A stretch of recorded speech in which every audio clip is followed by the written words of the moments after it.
Di Morowali juga Pak, banyak Cina-Cina datang Pak. Ya. Saya menambahkan itu pasti senjata dari Cina. Ini ancaman. Baik.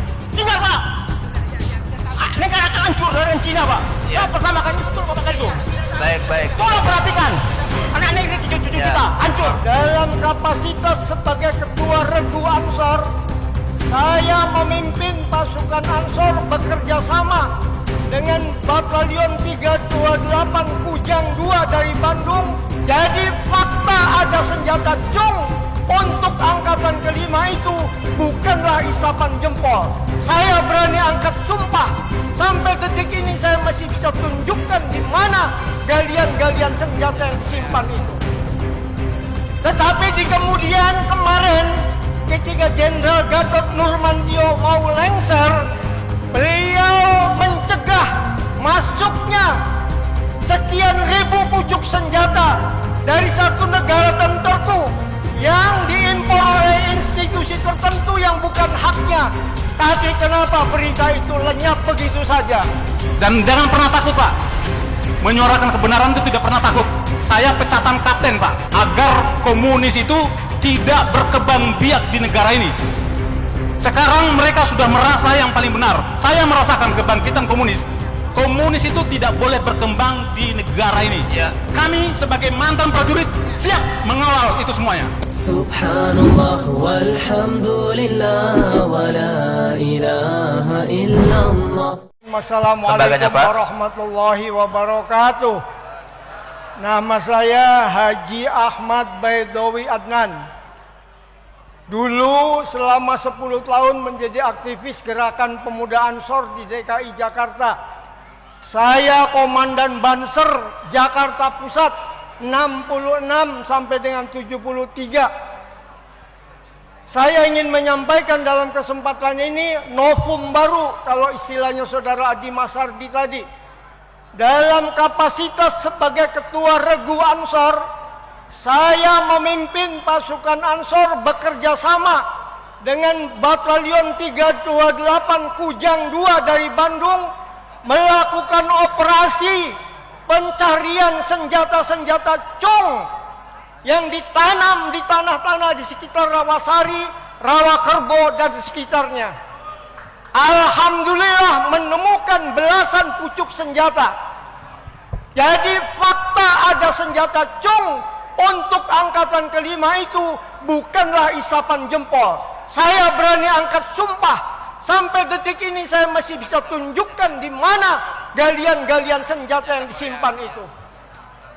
Tetapi di kemudian kemarin ketika Jenderal Gatot Nurmantio mau lengser, beliau mencegah masuknya sekian ribu pucuk senjata dari satu negara tertentu yang diimpor oleh institusi tertentu yang bukan haknya.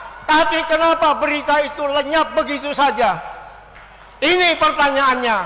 Tolong jawab.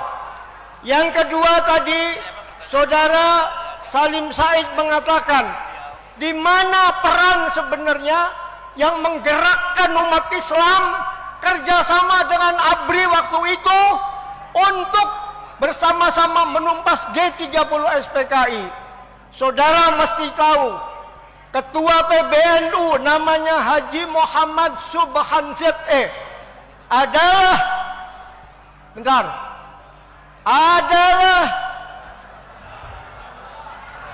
Ketua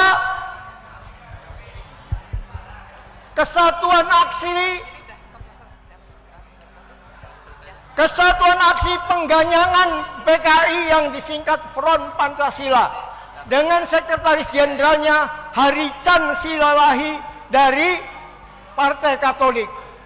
Tanggal 4 Oktober sudah dimobilisasi umat Islam berdemo pertama kali di lapangan Masjid Sunda Kelapa.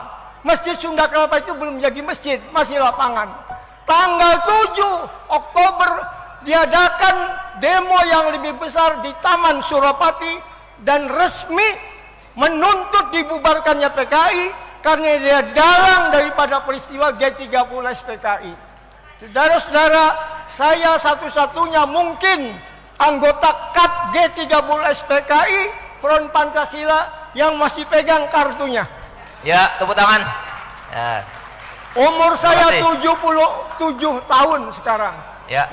Jadi saya memberikan kesaksian yang utuh bahwa dari demo-demo itu cucunya Gus Solah ini, Mbah Bisri dan Mbah Wahid, Mbah Wahab itu membimbing kami anak-anak muda Ansor tiap hari mengadakan yasinan, tiap hari mengadakan tahlilan untuk kemenangan umat Islam. Dan kami dibekali doa-doa oleh beliau-beliau mbah-mbah itu dengan salah satu wiridannya, Maulaya sholli wa sallim daiman abada ala habibika khairil khalqihi multakimi. Itulah yang membuat kami besar. Ya. Ya, terima kasih. Jadi ini adalah novum baru, Terima kasih, temuan baru. Terima kasih. Wassalamualaikum warahmatullahi wabarakatuh. Baik. Mohon izin perkenalkan, nama saya ex Kapten Infanteri Ruslan Buton.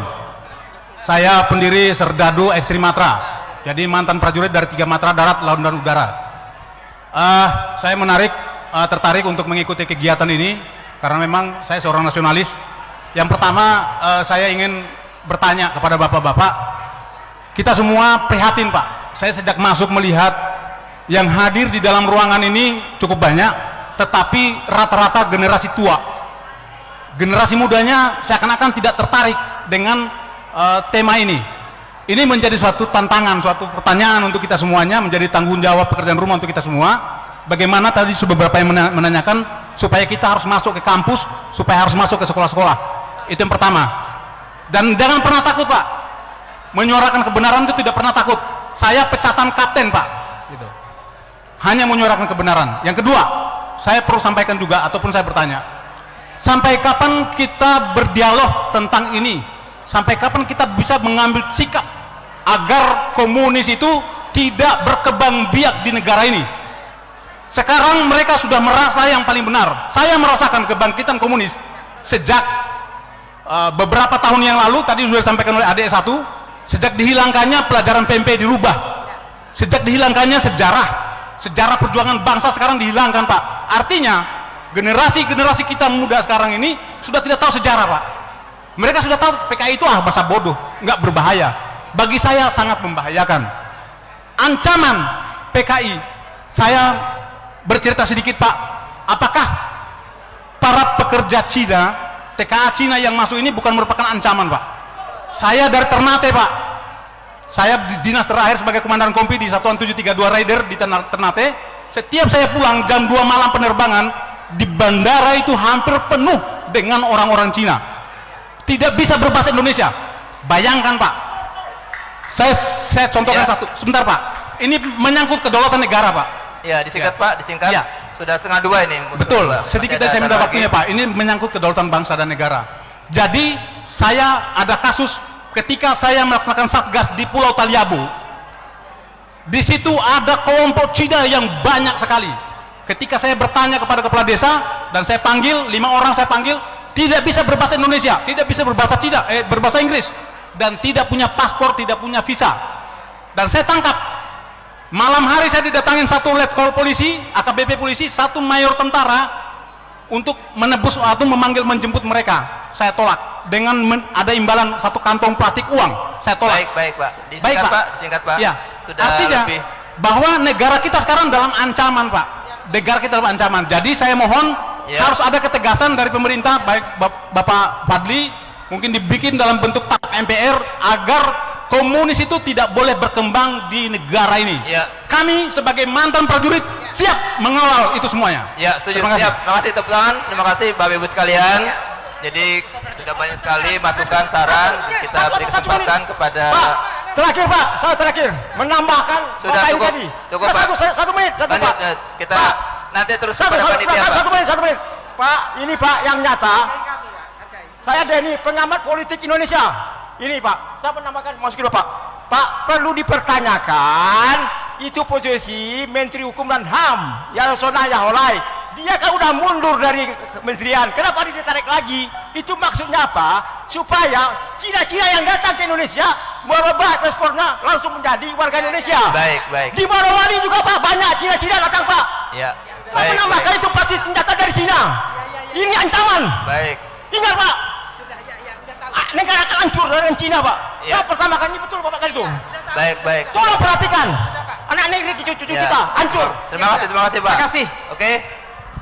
Udah, Banyak silakan, sekali pertanyaannya moderator. dan nggak begitu terdengar dari sini, Pak Fadlizon, Pak Sodikun, kami juga, tapi berusaha kita catat sebisa-bisanya dan insya Allah panitia lebih mencatat lebih baik. Silakan Pak Fadlizon atau Pak Sodikun dulu, monggo silakan. Mungkin 10 menit aja Pak maksimal, kalau Baik. bisa 5 menit, Baik. dirangkum saja karena waktu sudah Baik. semakin siang. Sementara nanti masih ada Pak Taufik dan Pak Kiai Solahuddin Oke. akan menyampaikan. Saya terus terang ya, jadi kurang bisa menangkap secara jelas pertanyaan-pertanyaan sangat apik dan strategis. Itu terus terang saja.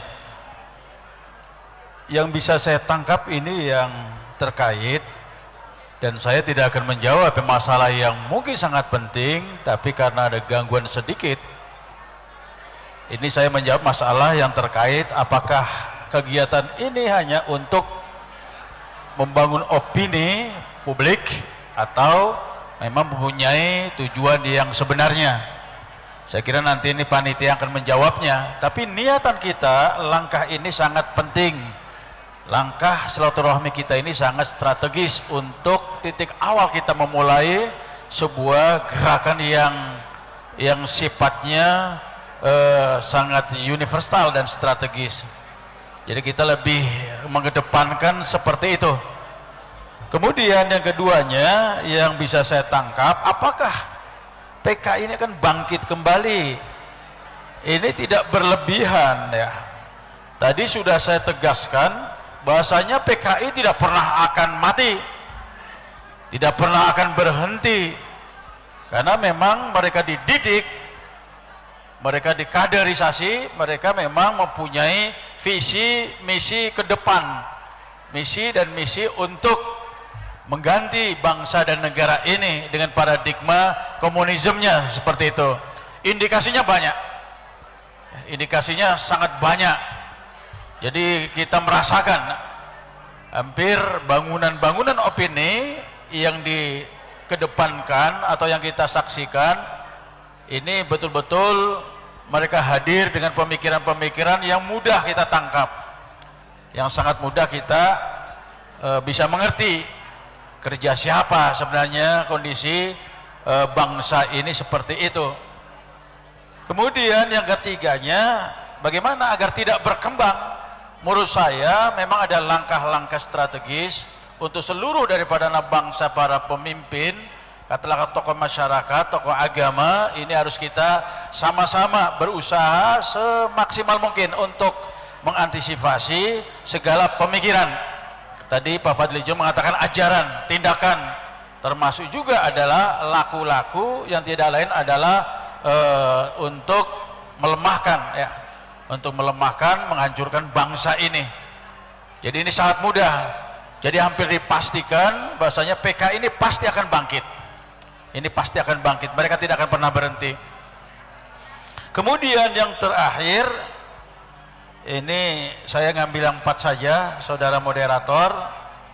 Jadi kira-kira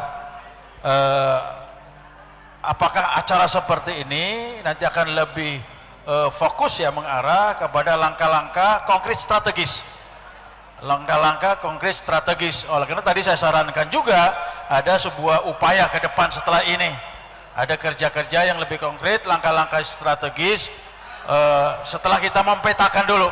Setelah kita mempetakan dulu yang tadi saya katakan, ada kaderisasinya, ada militansinya, ada arogansinya, ada kulturisasinya, dan ada yang terakhir ada langkah-langkah solusinya. Bapak dan hadirin sekalian, sayang sebenarnya banyak pertanyaan-pertanyaan yang sangat menarik untuk kita berikan jawaban, tapi ini hanya saya bisa menangkap ya. Berkali-kali saya berupaya untuk mendengarkan, tapi ini percikan yang bisa saya pahami, saudara moderator. Terima kasih. Silakan Pak Fadlizon. Terima kasih. Pertama, apakah komunisme atau PKI bisa bangkit lagi? Saya kira bisa saja kalau kita tidak waspada dan juga kita tidak menjaga aturan-aturan yang ada ini untuk tidak diubah gitu.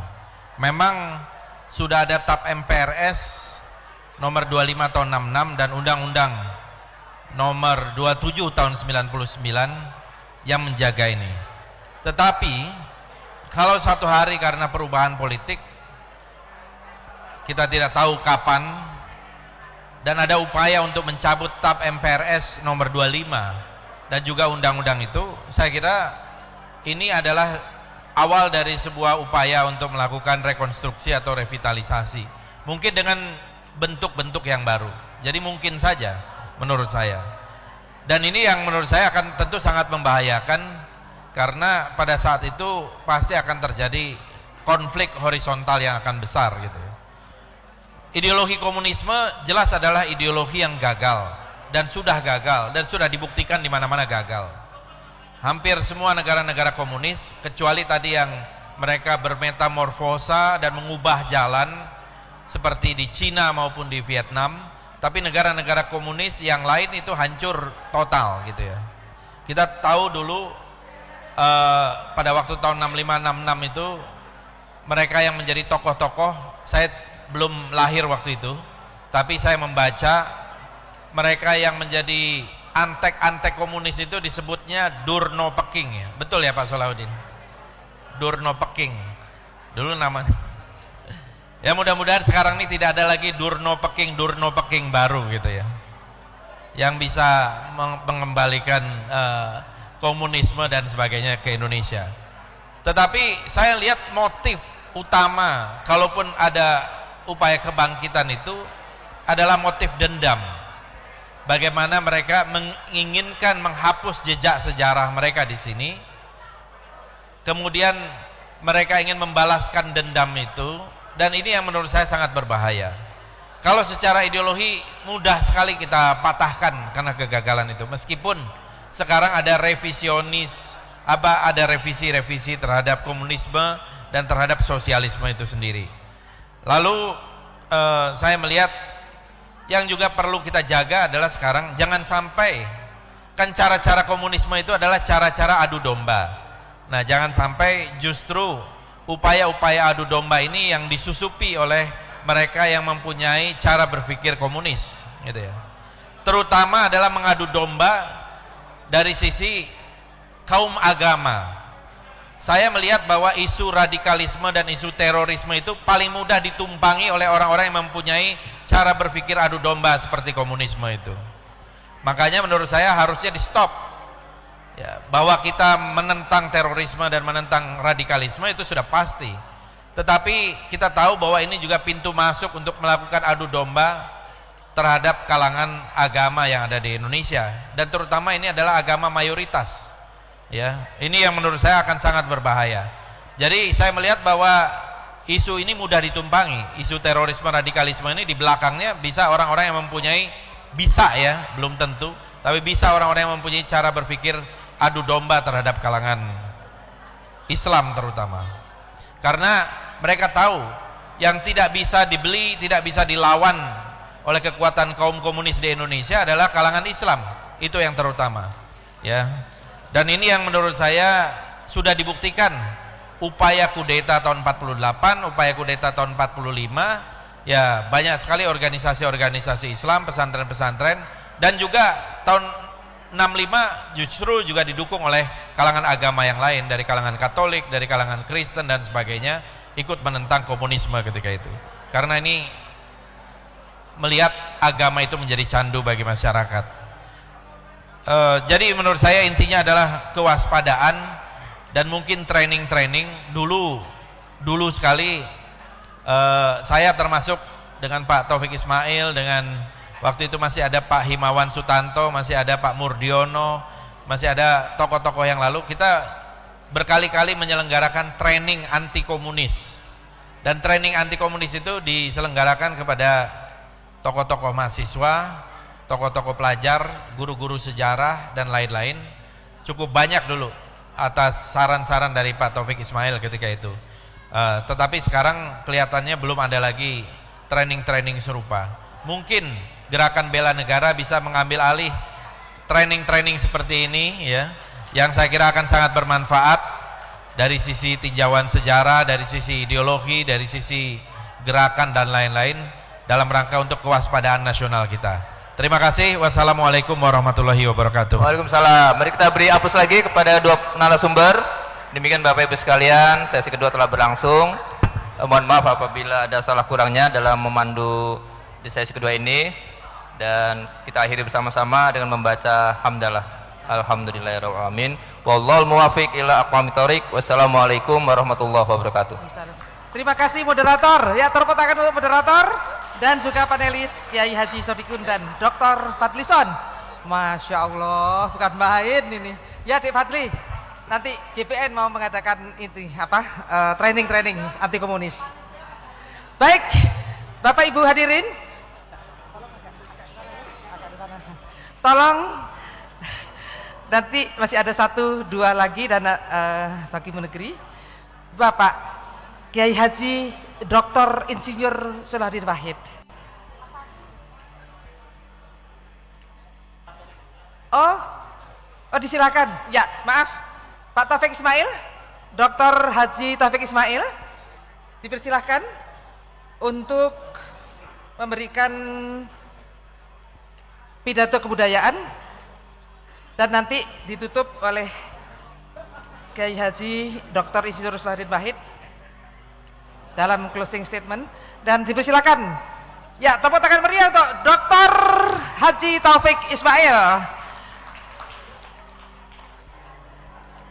Assalamualaikum warahmatullahi wabarakatuh.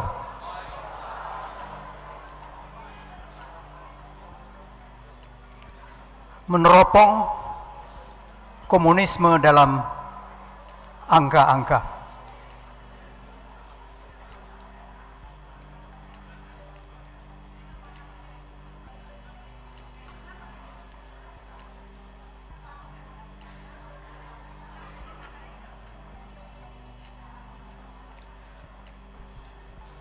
Komunisme membantai 120 juta manusia di 75 negara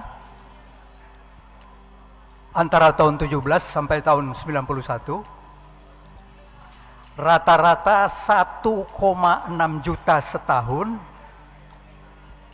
4.500 orang sehari selama 74 tahun di 75 negara. Angka-angka yang lain tidak usah diperhatikan dulu, tapi baik diingat, ideologi ini membantai 4.500 orang sehari selama 74 tahun di 75 negara. 4.500 orang sehari, lamanya 74 tahun di 75 negara. Lanjut.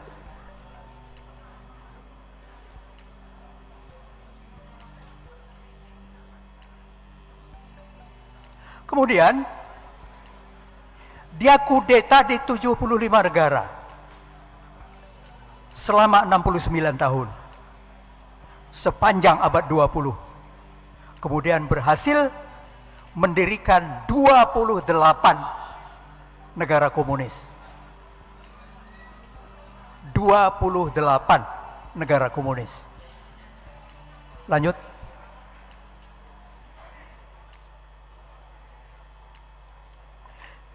Siapa yang paling raksasa di dalam membantai manusia ini?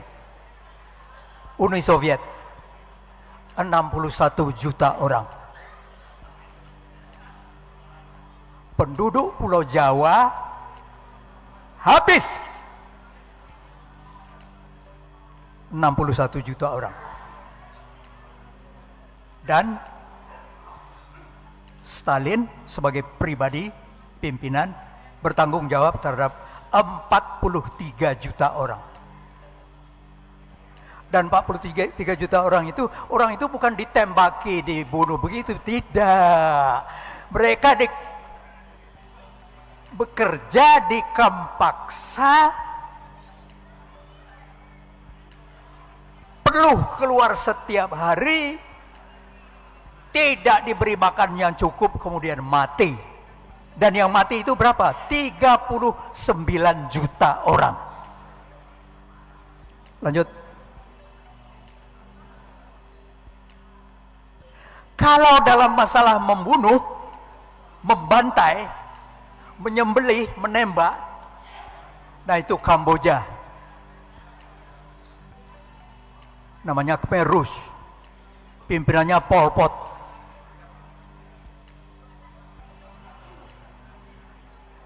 Dua juta orang penduduknya sendiri itu, bangsanya sendiri, itu dibantai 28% dari penduduk yang 7 juta. Jadi penduduk Kamboja 7 juta orang itu dibantai 2 juta orang.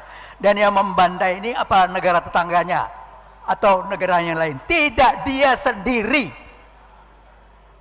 Itu Kamboja.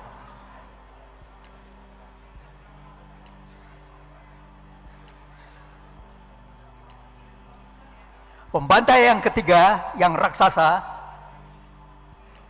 RRC. 1 juta.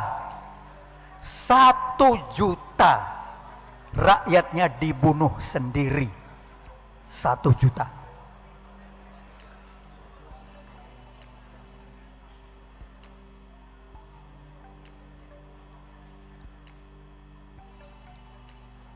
Partai Komunis Khmer Rouge Kamboja itu yang dibantai itu 2 juta orang dalam 44 bulan.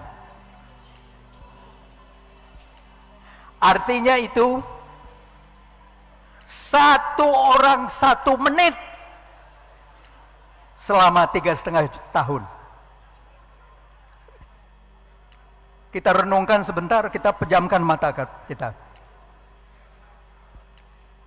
3,5 tahun di negeri kita, manusia dibunuh 1 orang setiap 1 menit.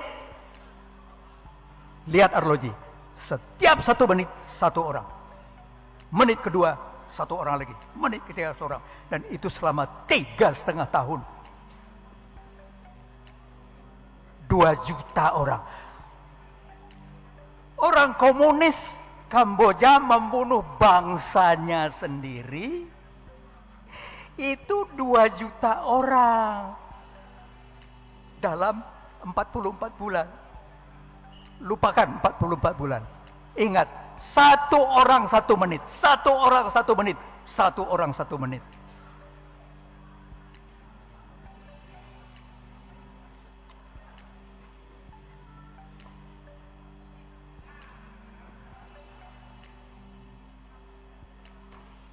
Dari tahun 17 sampai tahun 91, 74 tahun lamanya, Partai Komunis itu membunuh 120 juta manusia. Dalam sejarah dunia, seluruh perang yang berlangsung, perang dunia, perang lokal, banyak perang. Itu korbannya 38 juta. Dibanding dengan korban dari Partai Komunisme itu 1/3. Jadi ideologi ini membunuh 3 kali lipat lebih kejam dari korban perang dunia.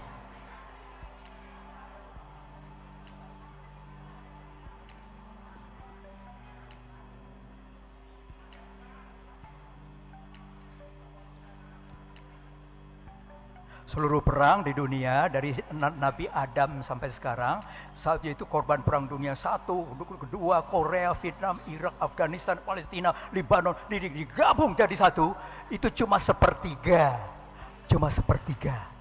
dari keganasan komunisme.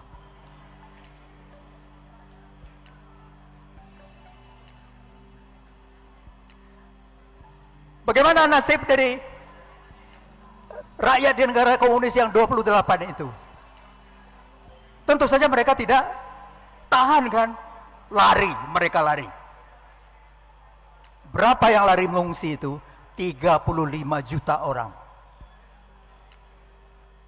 Bisa Anda bayangkan? Dari hampir 30 negara, itu orang mengungsi 35 juta orang. 35 juta orang.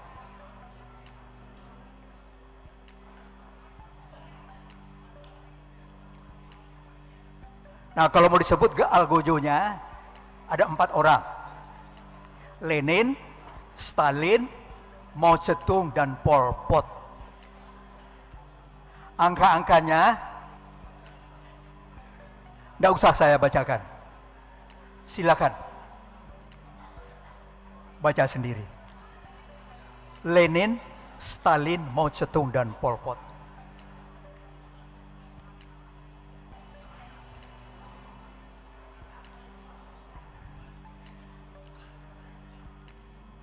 Adolf Hitler adalah pembunuh yang besar. Nah, dalam satu referensi saya menemukan, ternyata Joseph Stalin itu dikagumi habis-habisan oleh Hitler. Hitler membantai 25 juta orang, Stalin membantai 43 juta orang.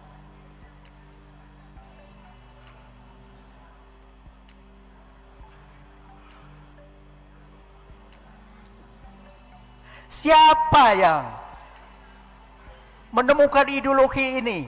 Siapa yang membuat buku mengenai ideologi ini? Pada abad 19, 2 orang anak muda, umurnya 30 tahun dan 28 tahun. Siapa itu? Yang satu namanya Karl Marx, yang satu namanya Friedrich Engels. Dan kemudian dalam bukunya dia sebutkan, tujuan ideologi kami adalah merebut kekuasaan dengan kekerasan. Ini tujuannya. Tapi ketika Partai Komunis itu mempropagandakan ideologinya, itu ditutup-tutupi. Merebut kekuasaan dengan kekerasan itu tidak disebut-sebut. Yang disebut adalah tujuan Partai Komunis, keadilan sosial, sama rata sama rasa, kemakmuran untuk rakyat. Bohong semua itu. Seluruhnya itu bohong. Dan termasuk kita di Indonesia berpuluh-puluh tahun dibohongi oleh ideologi ini.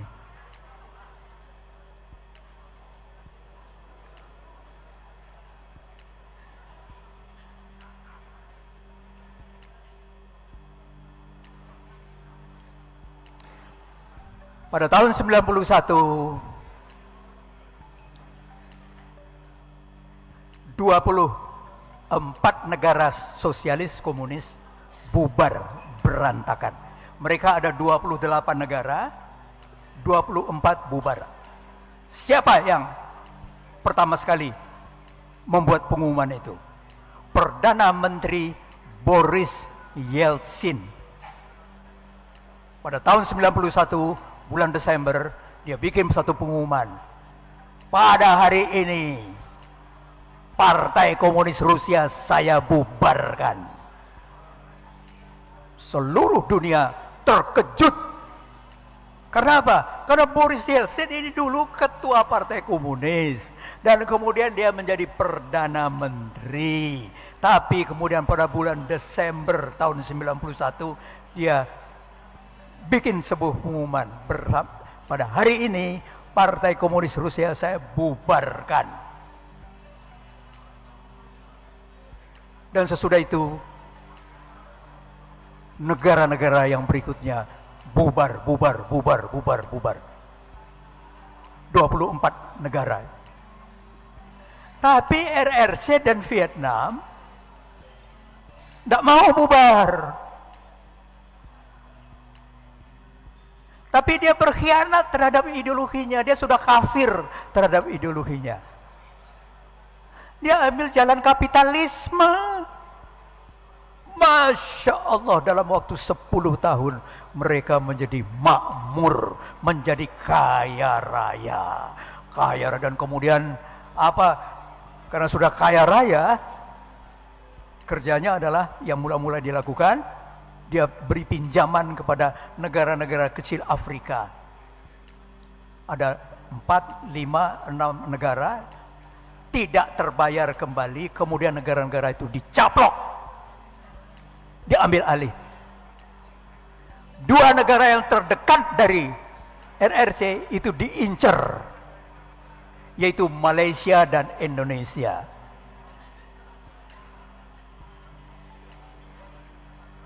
Tentu saja yang paling jadi utama itu Indonesia. Dan dia tidak pakai taktik yang dia lakukan di Afrika, tapi mereka langsung masuk. Kemudian ada wali kota yang diincar. Ini dia bisa jadi kaki tangan kita. Diincar, kemudian pindah ke ibu kota, kemudian naik ke atas, dan kemudian Masya Allah, Masya Allah, Masya Allah, kita semua mengalami hal ini. Dan kemudian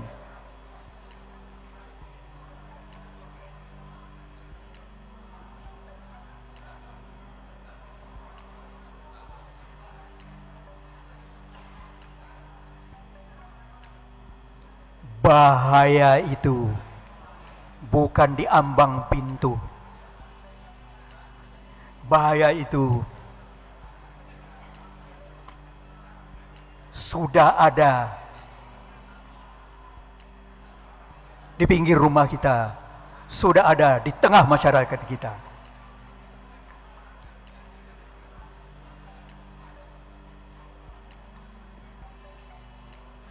Dengan dasar dendam, disokong oleh RRC. Ideologi ini di dunia wes ora payu didol, tidak laku lagi dijual di sana, di Eropa, di Amerika.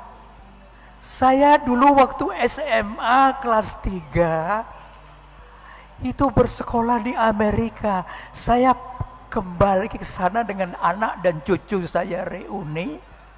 Dan kemudian mereka, waduh 60 tahun tidak ketemu. Gembira sekali, gembira. Kemudian saya bercerita mengenai bahaya komunisme. Apa kata kawan-kawan saya itu? Semuanya tertawa terbahak-bahak. Wah, Fik, kamu ini ketinggalan zaman. Komunisme kok masih kamu takuti? Baru saya ceritakan kepada dia bahwa sejarah yang ada di belahan dunia di sana dengan belahan dunia di sini lain. Baru mereka kemudian, waduh, Fik, mudah-mudahan Indonesia itu diselamatkan oleh Tuhan.